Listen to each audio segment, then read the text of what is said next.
Hello everyone, my name is Vivek Singh and today I'm here to present my machine learning project which is on cardiovascular risk prediction. And the goal of this project was to use machine learning technique to predict a 10-year risk of future coronary heart disease, which is CHD, in patients using data from an ongoing cardiovascular study on residents of the town of Framingham, Massachusetts. This dataset provide information on over 4,000 patients and include 15 attributes, and each represents a potential risk factor for the coronary heart disease. And these attributes includes the demographic, behavioral, and medical risk factors. And to prepare the data from analysis, an extensive preprocessing was performed to clean and transform the data. This included handling missing values using median mode, as well as identifying the removing outliers using the interquartile range method. Skewed continuous variables were also transformed using log and square root transformations to reduce skewness and to improve model performance. Okay, so our problem statement here is that we have to process the data set from an ongoing cardiovascular study on residents of the town of Framingham, and we have to predict whether they are prone to a 10-year risk of future coronary heart disease. And here we can see the important features. Okay, so let's begin. First of all, we are importing all the important libraries, and we are using these libraries to clean our data, to visualize the data, and for our model preparation. After that, we are loading the data set, and here we can see the top 5 rows of our data set. After that, we can see here that the data set has more than 3,300 rows and 17 columns. And here, this is the info of the data set. Here we can see all the columns. Here we can see the null values, and here we can see the data type. So we can see here that there are some of the missing values here, some of the columns. After that, we are checking the duplicate values, and there are 0 duplicate values in data set. And after that, we are seeing the missing values, and there are some of the missing values here, which you can see. Glucose has the maximum number of missing values, and education has some missing values. Cigarettes per day has missing values. BP medications has missing values. Total cholesterol level has missing values. So here we can see in a graph the spread of the missing values. So here we can see the glucose column has the most number of missing values. And after that, we are getting all the columns. So here you can see the name of the columns. Here is the description of the data set. So here we can see the count, mean, standard deviation, minimum 25 percentile, 50 percentile, 75 percentile, and the maximum of each column. Okay, so this is the description of all the columns. So here we can see that the ID represents the unique ID of patient. Age describes the age of the patient. Education describes what is the level of the education of an individual.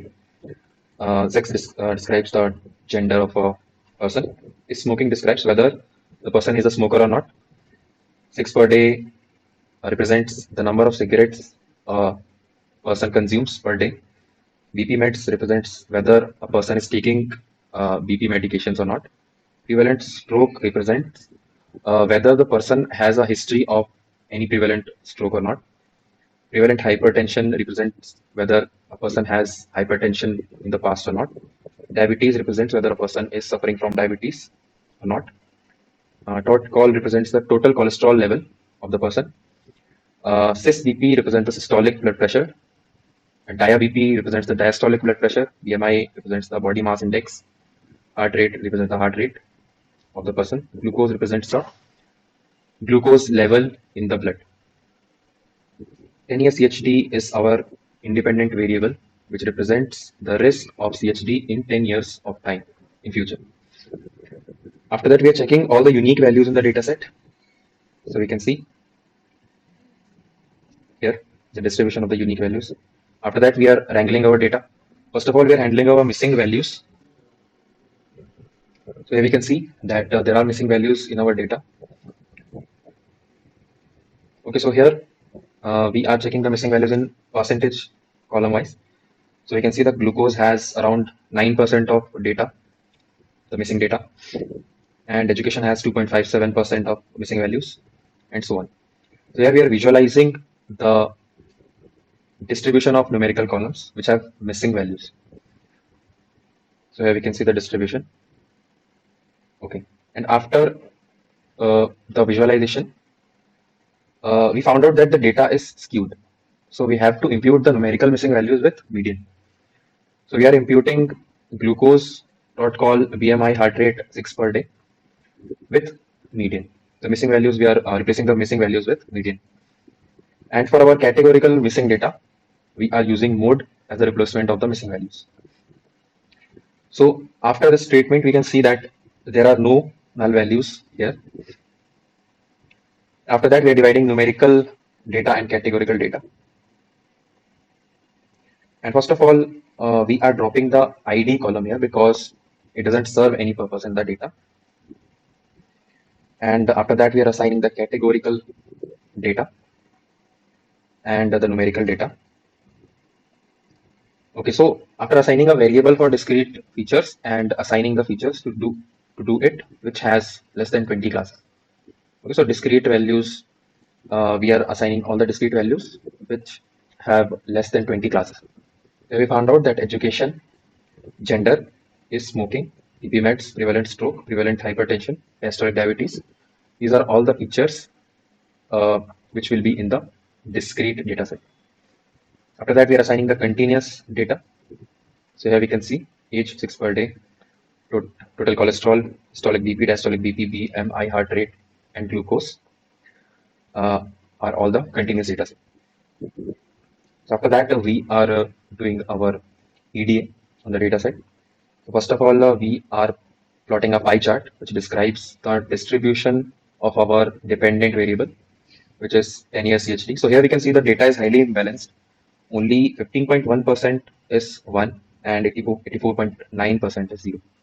We can say here that the data is imbalanced. After that, we are checking the percentage-wise distribution of the education. So here one represent the 1-year education, 2-year education, 3-year education, and 4-year education of a person.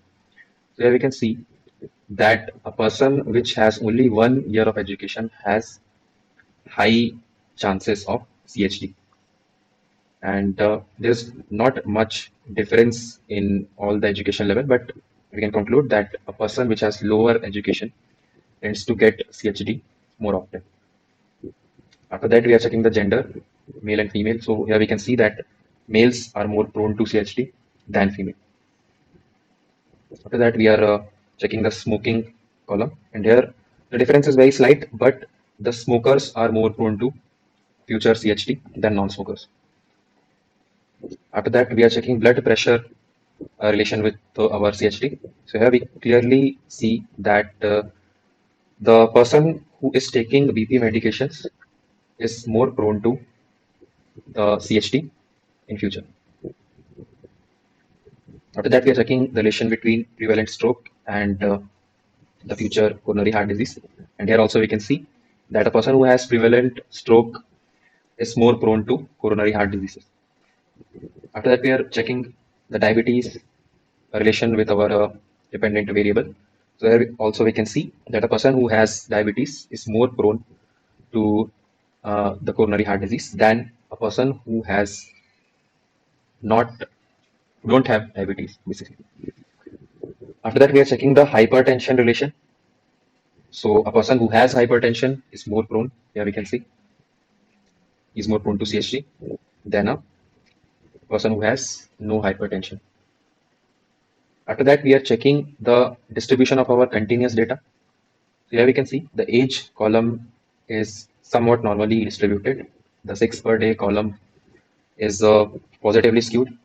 The total cholesterol level is also moderately positively skewed. The systolic BP is positively skewed. The diastolic BP is kind of normally distributed. Our BMI is positively skewed. Our heart rate is also somewhat positively skewed. The glucose column is highly positively skewed. After we are checking the relation between BMI and gender, so we consider 25 to 30 healthy BMI. So here you can see the most of the females lie between 25 to 30, and most of the males lie between 20 to 30. But some of the outliers are there in female who has very high BMI. So after that, we are visualizing the relation between smoking and gender. So here on x-axis, there are number of cigarettes per day, and on y-axis, the number of people. So we can see that the number of non-smokers is represented by 0, and we can see that uh, more females are non-smokers than males. And we can see the distribution here. After that, we are checking the relation between systolic blood pressure and gender. So here also we can see that females have some outliers which have a high systolic blood pressure than male. Then we're checking diabetes and glucose relation. So here we can see if the glucose level is high, then there are more chances of diabetes. And if the glucose level is very high and very low, then the person has diabetes. After that, we are checking the correlation among all the features. And here we can see that prevalent hypertension and systolic BP is highly correlated. The diabetes and glucose is highly correlated. And prevalent hypertension and diastolic blood pressure is also highly correlated. After that, we are plotting a pair plot to see the relation among the different columns. Okay, so after that, we are doing our hypothesis testing. And our first statement here is to find a relationship between smoking and our CHD uh, chance. So the null hypothesis here that there is no relationship between smoking and 10 years CHD. So here we found out that the p-value here is 0.04, and we can conclude that we can reject the null hypothesis, and we can say that there is a relationship between smoking and the risk of 10 years CHD. After that, we are doing our feature engineering and data pre-processing. First of all, we are doing our handling of outliers. First of all, we are visualizing the outliers. So here we can see each column doesn't have any outlier. 6 per day has 2 outliers. Total cholesterol has some of the outliers. Systolic BP has outliers. Diastolic BP also has outliers. The BMI also has outliers. Heart rate has some of the outliers. And glucose column has a lot of outliers here. So we are capping the outliers with the use of percentile treatment. Okay, so we are lowering down our outliers to 95 percentile for the higher range, and to the 5% for the lower range outliers. So here we can see the outliers are gone. Most of the outliers are gone, but our glucose column still have some of the outliers. But we cannot do much here, so we will move on. After that, we are doing the categorical encoding, and here I have used label encoding for the gender column, and we are also doing label encoding for is smoking column. After that, we are doing the feature selection, and we are assigning our x and y value. After that, we are defining a function to calculate a variance inflation factor, and we are using VIF for eliminating our unimportant features because they will overfit our model. So here, after the elimination of the non-important or the features which has very high VIF, such as systolic BP, diastolic BP, PMI, heart rate, here we can see that the VIF is very high, and we have to keep our VIF around 5. So we have eliminated the features which has a high number of high score of VIF, and after eliminating that, we are left with these columns here, and we are dropping all the high VIF column, and we are assigning X and Y again. After that, we are doing the data transformation because our data is highly skewed. So we are using the log transformation here. So after doing the log transformation, we can see that our data set has improved in skewness. But some of the columns are still skewed, but there is a significant improvement in other columns. After that, we are doing the data splitting. And here I have taken the test size as 40% and our train size as 60% because our data is highly imbalanced. So we will take uh, more amount of data for our testing and training.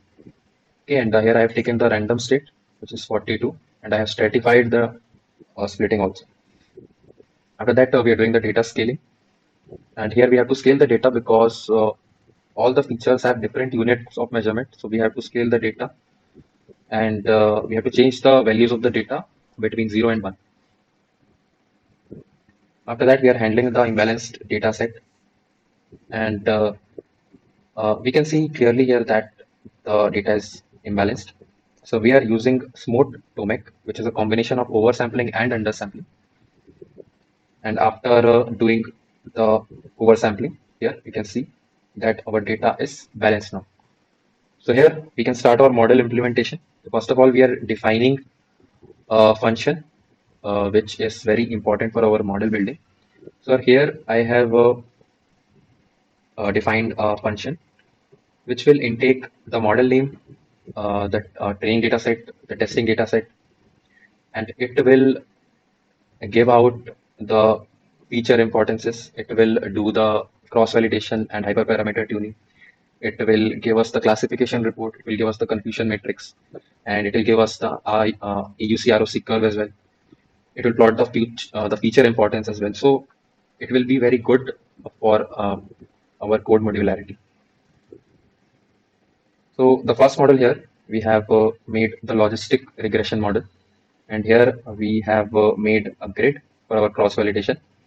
And after fitting the data, we have got all the important scores and all the important charts. So here we can see for train dataset, we can see that the recall for one is zero 0.7. So here the recall is very important because the data is imbalanced and we cannot miss a patient who has CHT. So here the recall value is very important. So for one, the recall value is 0.7 and the F1 score is 0.69 and precision is 0.67. And in the test data set, we can see that the recall is 0.67, F1 score is 0.39, and the precision is 0.28. But our accuracy is 0.69. And the AUC score for our test is 0.37. And for feature importance, we can see that the age is the most important feature in this model. After that, we are making a support vector classifier model. And here we have assigned the parameter grid. And after that, we are fitting the model, the train data set, and the X train and Y train. After that, after fitting, we have got all the important scores and graphs. So here we can see for training set, the recall score is 0.7, the F1 score is 0.68, precision is 0.66. And for the test set, we can see that the F1 score is 0.33, the recall is 0.58, precision is 0.23, and the overall accuracy is 0.64. And the AUC curve showing the score of 0.65. After that, we are making our naive-based classifier model. And after fitting the model, you can see that the train set scores for precision is 0.77, for recall is 30.31, for F1 score it is 0.44, and the overall accuracy is 0.61. But for test set report, you can see that the precision for one is 0.35, the recall is 0.27, the F1 score is 0.31, which is very low, but the overall accuracy is 0.82 because our data is imbalanced. And for 0, all the scores are very high. And in the AUC ROC curve, we can see that the score is 0.72.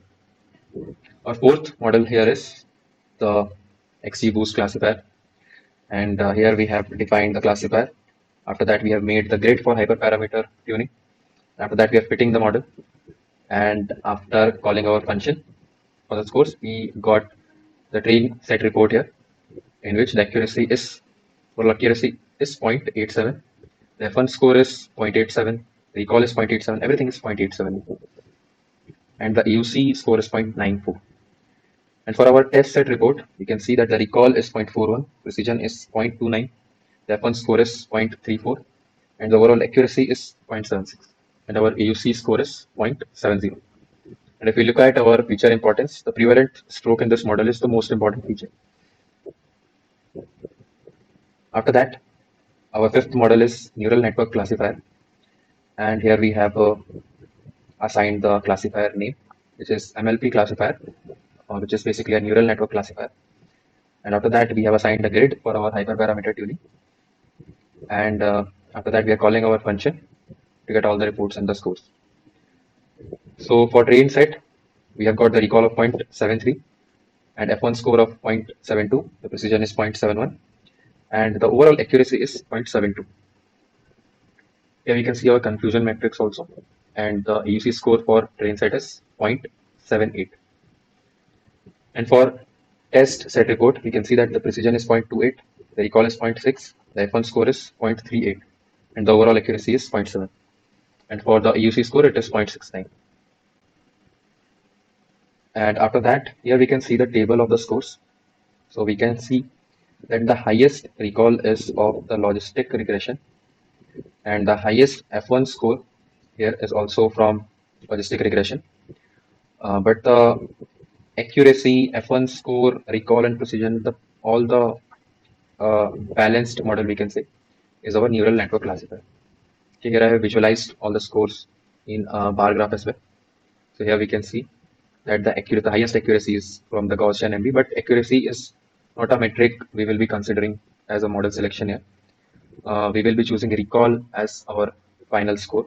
So here the recall is the highest in logistic regression and the neural network classifier.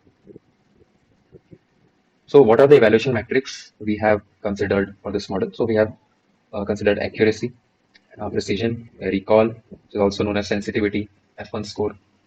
So these are all the important metrics here. After that, what is our final ML model which we can deploy and implement? After evaluating the performance of several machine learning models on the Framingham Heart Study dataset, I have selected the neural network, which is tuned as our final prediction model. This decision was based on the model's performance on the primary evaluation metrics of recall, which measures the ability of the model to correctly identify patients with CHDS. So in our analysis, we found that the neural network and logistic regression has the highest recall score among the models we evaluated. And we chose recall as our primary evaluation metric because correctly identifying patients with CHD risk is critical to achieving our business objective here. And by selecting a model with a high recall score, we aim to ensure that we correctly identify as many patients with CHD risk as possible. Even if it means that we may have some false positives, overall, we believe that the neural network is the best choice for our needs and will help us achieve a positive business impact. So, in conclusion, we can say that the project demonstrated the potential of machine learning techniques to accurately predict our CHD risk in patients using data from an ongoing study. And we have done the careful data preprocessing and transformation, which has improved the performance of machine learning models and enabled more accurate predictions. Feature selection was very important for identifying most of the relevant predictors of CHD risk. And we have selected the neural network model as our final prediction model due to its high recall score. Techniques such as SMOT combined with Tomac links, undersampling, and standard scalar scaling were used to handle imbalanced data and improve model performance. This project provided a valuable example of how machine learning techniques can be applied to real-world problems to achieve positive business impact. And overall, this project highlights the importance of careful data preparation and analysis in machine learning projects by taking the time to clean and transform the data and by selecting the relevant features and choosing an appropriate model. It is possible to achieve accurate predictions and support decision making in a wide range of domains. So this is the end of the project, and thank you so much for listening, paying heed to what I have said. Thank you.